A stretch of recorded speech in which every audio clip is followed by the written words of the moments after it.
நிகழ்வு. நம்முடைய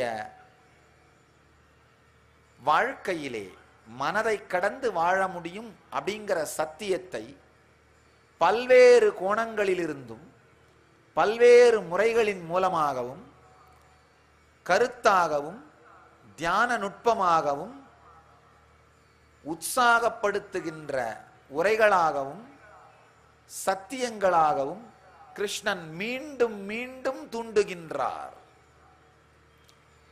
கிருஷ்ணனை மாதிரி ஒரு ஆழ்ந்த பொறுமையுடைய ஞானகுரு காண்பதற்கு அரிது. ஏன்னா அர்ஜுனன் மீண்டும் மீண்டும் மீண்டும் அதே மாதிரியான சந்தேகத்தை தான் கேட்கிறாரு. இந்த மொத்த கீதையிலையும் பார்த்தீங்கன்னா அர்ஜுனன் கேட்கின்ற எல்லா கேள்விகளையும் தொகுத்து பார்த்தோன்னா மூணு சந்தேகம் தான் இருக்கு. முதல் சந்தேகம்,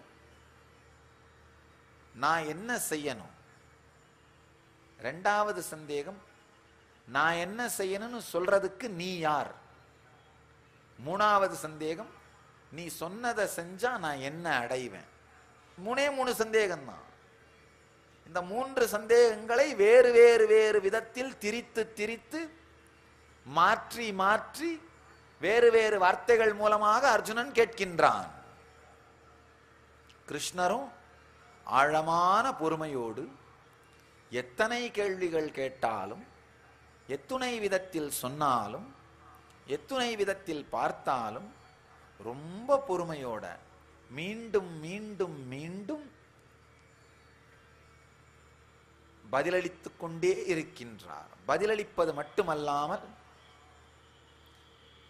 அர்ஜுனனை உற்சாகப்படுத்திக் கொண்டே இருக்கின்றார். ஆழமான பொறுமையினால் அர்ஜுனனை ஆன்மீக சாதனைக்குள்ளே எடுத்துச் செல்லுகின்றார்.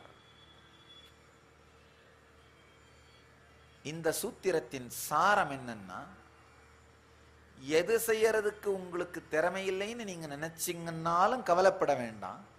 இதை செய்வதற்கு எந்த விதமான பெரிய திறமையும் தேவையில்லை. ஆழ்ந்த அமைதியோடு மனதையும் புத்தியையும் இறைவனிடம் சமர்ப்பித்து விட்டு அமைதியோடு இருங்கள்.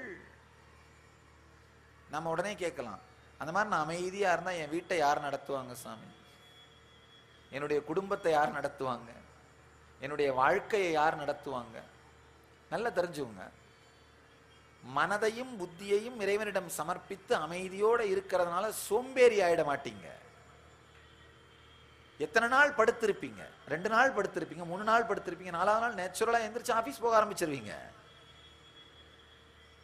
சோம்பேறி ஆயிட மாட்டீங்க.